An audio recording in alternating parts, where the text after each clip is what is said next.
ना इधर ना उधर, सीधे मुद्दे पर नजर। और क्या है आज की खबर, आप देखना शुरू कर चुके हैं न्यूज़ 18 पुनीत के साथ। रशिया और अमेरिका के बीच अब स्थितियां जो हैं वो तनातनी वाली होती जा रही हैं और बढ़ती ही जा रही हैं।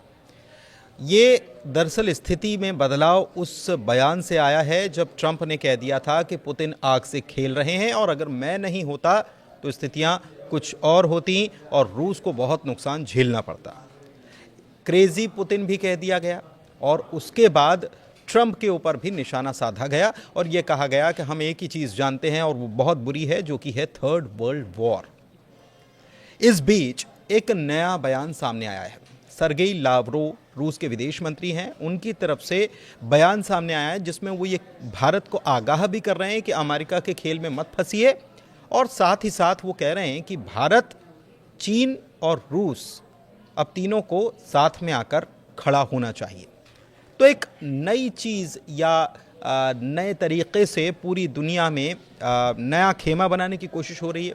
और क्या भारत इस खेमे में शामिल होने वाला है, इसी मुद्दे पर खबर आई है और इसी मुद्दे पर आज हम चर्चा करने वाले हैं। मेरे वरिष्ठ सहयोगी अंकुर त्यागी जी मौजूद हैं, सीधे उनके पास चलते हैं और भारत की पोजीशनिंग की बात करते हैं कि भारत क्या ऐसा कर सकता है, क्योंकि रूस, चीन और भारत तीनों साथ में आकर खड़े हो जाएं।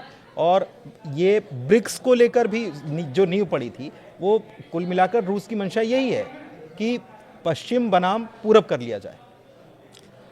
नहीं, ये आइडिया तो काफ़ी पुराना है और उस पर काफ़ी काम भी हुआ एक बार, लेकिन साल 2020 में यानी कि 2020 में जो गलवान हुआ, गलवान के बाद ये पूरा मामला ट्रैक से उतर गया। लेकिन उससे पहले ये ट्रैक पे था और इसमें काफ़ी अच्छी अच्छी बातें हुई और उसमें ये भी हुआ कि भाई अगर रूस, चीन और इंडिया मिल के काम करते हैं तो ये काफ़ी हद तक अमेरिका का और यूरोप का काफ़ी दबदबा पूरी दुनिया में कम हो जाएगा, और जो हो भी सकता था। लेकिन इसमें अभी भी बहुत सारी बुनियादी प्रॉब्लम्स हैं, फंडामेंटल इश्यूज हैं। सबसे पहला फंडामेंटल इशू ये है कि जो चीन का इंडिया के साथ डिस्प्यूट है और जो चीन की अपनी सीमा बढ़ाने की एक सनक है, वो कहीं ना कहीं सामने आती है, क्योंकि इंडिया और चीन के बीच में कहीं ना कहीं जो, चाहे वो गलवान का मुद्दा हो या और अरुणाचल का भी मुद्दा चीन उठाता है, तो ये कुछ ऐसे इश्यूज हैं जिनको, जो पूरे इस मामले को वापस बैक ट्रैक पे कर देते हैं। अब रशिया क्यों चाहता है? रशिया जो अपना ऑयल है सबसे ज़्यादा वो चीन को देता है, इंडिया को भी देता है, वो काफ़ी डिस्काउंटेड रेट पे देता है। तो भविष्य में भी अगर इंडिया, रशिया और चाइना के बीच में कोई साझेदारी होती या वो बढ़ती, तो उसमें रशिया का जो सस्ता ऑयल है वो दोनों कंट्रीज़ को मिलता। और जैसा कि आपको मालूम है कि दोनों डेवलपिंग कंट्री है और जो एनर्जी की रिक्वायरमेंट है वो काफ़ी बड़ी है। दोनों इमर्जिंग इकोनॉमी है, जीडीपी भी दुनिया में दोनों कंट्रीज़ का सबसे ज़्यादा है, चाहे वो चीन हो चाहे वो इंडिया हो। अब इसी को बैलेंस आउट करने के लिए अमेरिका ने क्वाड में इंडिया को शामिल किया है। और क्वाड भी एक एंटी चाइना ग्रुप है और ये एंटी यूएसए ग्रुप है। अब इंडिया के सामने हमेशा ये प्रॉब्लम रहती है कि हम क्या करें। तो कहीं ना कहीं फिर एक स्ट्रेटजी का जो इंडिया अपनाता है को बैलेंसिंग करता है। एक तरफ क्वाड है तो वो क्वाड में भी जाता है, ब्रिक्स में भी जाता है, और दूसरा ब्रिक्स में भी जाता है। डोनाल्ड ट्रंप की अगर बात करें, जो अमेरिका के प्रेसिडेंट हैं, वो ब्रिक्स को बिल्कुल पसंद नहीं करते। उन्होंने जैसे वो दोबारा सत्ता में आए तो उन्होंने कहा कि ब्रिक इज डेड, है ना, कि ब्रिक खत्म हो गया है। वो डी डॉलराइजेशन की चिंता उनको सता रही थी, सब वो भी है। लेकिन ऐसा भी नहीं है। देखिए, इसमें ये बेसिकली एक ऐसा संगठन है, ब्रिक हो या क्वाड हो, विरोधाभासों से भरे हुए हैं, वो खासतौर पर इंडिया को लेके। इंडिया ट्रेड बहुत करता है चाइना के साथ, लेकिन ट्रस्ट नहीं है, म्यूचुअल ट्रस्ट नहीं है।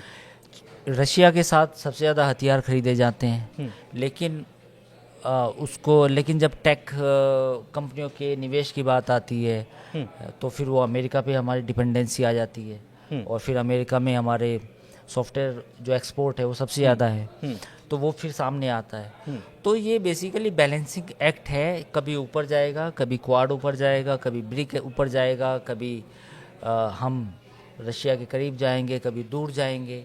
तो मुझे लगता है कि ये चलता रहेगा।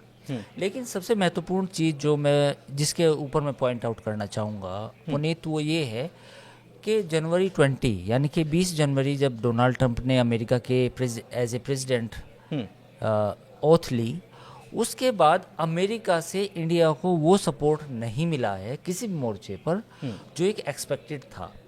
डोनाल्ड ट्रंप बहुत अच्छी अच्छी बातें कहते हैं, वो कहते हैं कि prime minister Narendra Modi is my friend, but जब वो काम करने की बात आती है तो उस तरीके से इंडिया को एज ए चाइना +1 देखना कि चाइना को काउंटर इंडिया करेगा, उस तरह की रियायत इंडिया को नहीं मिली है।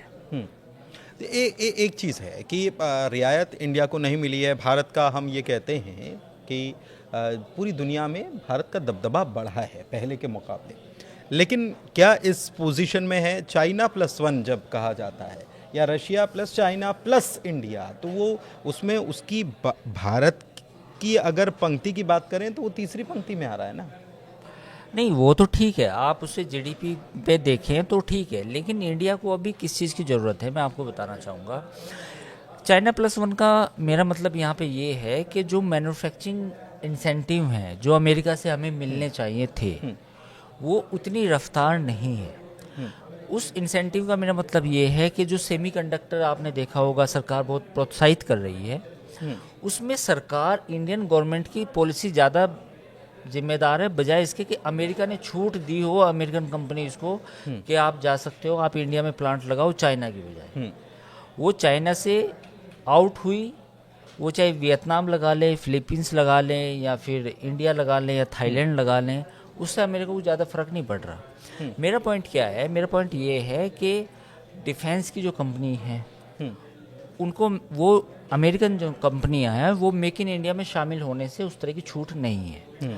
सेमीकंडक्टर की जो कंपनियां हैं उनको भी बहुत ज़्यादा निवेश करने की छूट नहीं है। एप्पल को लेके डोनाल्ड ट्रंप ने जो कहा वो भी आपने देखा। फिर आते हैं सबसे बड़ी एक इंडस्ट्री है केमिकल की।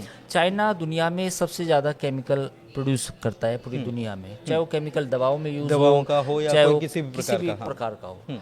तो उसके लिए भी अमेरिकन कंपनियां उस तरह से इंडिया को नहीं देख रही, क्योंकि इंसेंटिव अमेरिकन गवर्नमेंट की तरफ से नहीं मिल रही। ये जब अमेरिका, तो जब ये सारी चीज़ें आती हैं तो फिर भारत को लगता है कि क्यों ना मैं ब्रिक में बातचीत करता रहूं, वहाँ से मैं अपना क्यों एक तरह से संबंध खराब करूं। तो फिर ये वही है कि ये बैलेंसिंग रहता है, विरोधाभास भी है इसमें, सब कुछ है। नहीं, लेकिन भारत हमेशा से गुट निरपेक्षता वाली स्थिति में हमेशा से रहा है कि हम किसी गुट में नहीं हैं, और ये गुटबाजी की बात हो रही है। और इस अभी की जो मौजूदा परिस्थिति है वर्ल्ड ऑर्डर में, इसमें गुट निरपेक्षता वाली धारणा या उसके ऊपर जो काम भारत करता आया है, क्या उसकी पोजीशनिंग अभी सही है, और क्या ये भारत इसको बरकरार रख सकता है क्या? क्योंकि चाइना और रशिया के बीच में तो बहुत अच्छे संबंध हुए हैं बहुत बीते दिनों में। देखिए, पिछले कुछ दिनों से जो पॉलिसी आई है इंडिया की, अडॉप्ट की है, वो ये है कि India will see on interest. वो चाहे हम किसी से बात करें, किसी के साथ टेबल पे बैठें, हमें अपने हित देखने हैं, चाहे रूस के साथ बैठें, चाहे अमेरिका के साथ बैठें, चाहे चीन के साथ भी बैठें। तो जो आप गुटनिरपेक्षता की बात कर रहे हैं, नॉन अलाइनमेंट मूवमेंट तो खत्म हो गया था काफ़ी सालों का। तो अब ऐसा कहना कि गुटनिरपेक्ष होके आप कुछ इस दुनिया में कर पाएंगे, वो नहीं है। वो उसकी वजह ये भी एक ग्लोबलाइजेशन है, एक दूसरे पे डिपेंडेंसी है किसी ना किसी इंडस्ट्री की। आप लड़ाई भी लड़ेंगे लेकिन ट्रेड भी आपको करनी पड़ेगी, ऐसा भी है। तो वो तो स्थिति नहीं है। लेकिन इंडिया ने जो पिछले 4-5 सालों में जो पॉलिसी है वो ये है कि भाई हम अपने हितों को देखेंगे, यानी कि अपने जहाँ हमें लगेगा कि हमें यहाँ से फ़ायदा है तो हम उन चीज़ों को आगे बढ़ेंगे, चाहे वो किसी के साथ। तो मैं ये आपसे समझना चाह रहा हूँ कि चीन और ख़ासतौर पर रूस, अगर सरगी लावरोव भारत को ये आगाह कर रहे हैं क्वाड के लिए, तो भारत उसका हिस्सा है। वो आगाह भी कर रहे हैं कि आप अमेरिका के जाल में मत फंसो, और दूसरी तरफ वो कह रहे हैं कि हमारी तरफ आ जाओ। तो हमारी तरफ आ जाओ, और भारत अगर अपने हित को देखते हुए अगर कोई ऐसा कदम, सीधा कदम नहीं उठाता, तो क्या ये भारत के लिए थ्रेटनिंग है? क्योंकि रशिया भी बहुत पास में है, आपका दोस्त तो है ही, लेकिन चाइना और रशिया अगर मिलकर करते हैं तो ये भारत के लिए क्या नुकसानदेह हो सकता है क्या? इसका फैसला जो रूस के विदेश मंत्री ने बात कही, उनका मामला ये था कि उन्होंने ये कहा था कि वो उलझाना चाहते हैं इंडिया को बेसिकली, मैं वही पूछ रहा है ना। वो इंडिया को उलझाना चाहते हैं ताकि वो ऐसे इमर्ज ना हो पाए। हूँ। उनके अपने तर्क हैं, लेकिन मुझे लगता है कि अगले 6 महीने क्रूशियल है। इन पिछले 4-5 महीनों में अमेरिका की तरफ से कोई इंडिया को कोई ऐसा इंसेंटिव नहीं मिला। पूरी दुनिया में जो ट्रेड वॉर ये डोनाल्ड ट्रंप ने छेड़ी, उसका भुक्तभोगी हम भी है। तो मुझे लगता है कि अगले 6 महीने डिसाइड करेंगे कि इंडिया और फोर्सफुली ब्रिक में जाएगा, क्वाड से पीछे कदम हटाएगा। क्योंकि अगर अगले 6 महीने ट्रंप की नीतियां ऐसी रही, अमेरिका फर्स्ट और मैं अपना ही देखूंगा, मुझे दूसरे से कोई मतलब नहीं है, तो फिर हो सकता है कि हम भी देखें कि भाई हमें क्वाड से ज़्यादा बेहतर ऑप्शन तो ब्रिक है, हम उसमें काम करेंगे। तो मुझे लगता है कि अगले 6 महीने काफ़ी महत्वपूर्ण है, क्योंकि क्वाड को जो बाइडन की जब सरकार थी उन्होंने इसे ज़्यादा प्रमोट किया था, उन्होंने ज़्यादा उसे बढ़ाया भी, उसकी मीटिंग्स भी ज़्यादा हुई और फिर सारी चीज़ें थी उसमें। लेकिन डोनाल्ड ट्रंप का जो चाइना को काउंटर करने का एक स्ट्रेटजी है, वो भी कि दिखाई नहीं दे रही। केवल ट्रेड वॉर की दिखाई दी कि ट्रेड वॉर हम करेंगे, लेकिन वो भी केवल अमेरिका तक सीमित है। चाइना का एक विकल्प तैयार करना वो इंडिया हो सकता है, उसके बारे में उनका कोई प्लान अभी नज़र नहीं आया।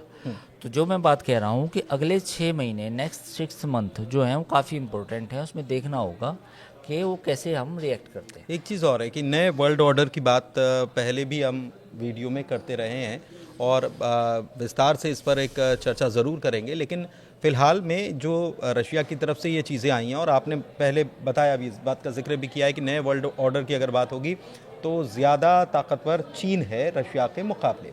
तो एक नए वर्ल्ड ऑर्डर को तैयार करने की रशिया की ये कोशिश तो नहीं है? शॉर्ट में थोड़ा नहीं, रशिया यूक्रेन युद्ध के बाद अपने आप को ऐसा रिप्रेजेंट कर रहा है पूरी दुनिया के सामने कि मैं कमज़ोर नहीं हूँ, और जो दिखा भी है। भाई अगर यूक्रेन के साथ सीज फायर होती है और उसमें ज़्यादा शर्तें जो हैं रूस की मान ली जाती है, तो ये एक तरह से रूस की जीत होगी, इसमें रशिया की जीत होगी, कोई दो राय नहीं है। अमेरिकन्स या यूरोपियंस कुछ भी कहें, वेस्ट में बैठे डिप्लोमेट्स, थिंक टैंक कुछ भी कहे, लेकिन मेरा मानना है कि अगर सीज़ फायर होता है और उसमें जो रूस की डिमांड्स हैं वो मान ली जाती हैं, 50% भी मान ली जाती है, तो रशिया को एक सिंबॉलिकली रशिया को एक माना जाएगा कि वो एक पावर है। अब हम दूसरी पावर की बात करते हैं, इकोनॉमिकल पावर, जो चाइना है। अमेरिका की जो छटपटाहट है प्रोडक्शन मैन्युफैक्चरिंग को वापस रिवाइव करने की अमेरिका में, उसमें अभी 5 से 10 साल और लगेंगे अगर वो लगातार ये कदम उठाते हैं, तो वरना ऐसी इतना आसान भी नहीं है। देखिए, जो भी लो कॉस्ट मटेरियल है, टेक्सटाइल हुआ, उसमें अमेरिका वहाँ फैक्ट्री लगाने में, फिर उस तरह की वर्कफोर्स तैयार करने में काफ़ी समय लगेगा। अमेरिका ज़्यादा क्या कर सकता है कि जो बड़ी बड़ी मतलब वैसी बड़ी टेक्नोलॉजी होती है उनकी फैक्ट्री लग सकती है। तो मुझे लगता है कि अभी समय अमेरिका को खुद लगेगा चाइना का विकल्प ढूंढने में। चाइना ने पिछले 10 सालों में या पिछले यूँ कहें कि 30 सालों में अपने आप को मैसिव, मतलब जो प्रोडक्शन है वहाँ पे, जो मैन्युफैक्चरिंग होती है, हर चीज़ की मैन्युफैक्चरिंग जो होती है वो मैसिव हुई है, और सबसे बड़ा मार्केट अमेरिका की बजाय बदली है दुनिया में, अमेरिका की बजाय अफ्रीका है। चीन ने जिस तरह से अफ्रीका में अपने पैर पसारे हैं और अफ्रीकन कंट्रीज़ में जिस तरह वो एक्सपोर्ट करता है, वो कैपेसिटी अमेरिका के पास भी नहीं है। तो ये मानना कि भाई चाइना को जल्दी वो कंटेन कर देगा अमेरिका, ऐसा पॉसिबल नहीं है। इंडिया एक ऑप्शन हो सकता है, लेकिन उस तरह अमेरिकन अभी भी इंडिया को एज ए स्ट्रेटजिक पार्टनर उस तरह से कंसिडर नहीं कर रहे जिस तरह से उन्हें चाइना को काउंटर करने के लिए करना चाहिए था। कर रहे हैं, बहुत सारी चीज़ों में सहयोग है, बट मैसिवली ऐसा कुछ नहीं है कि इंडिया के लिए भी कोई फ्री राइड है कि भाई हम यूएस का हमारे पे हाथ है और हम बस अब चाइना को पीछे छोड़ देंगे।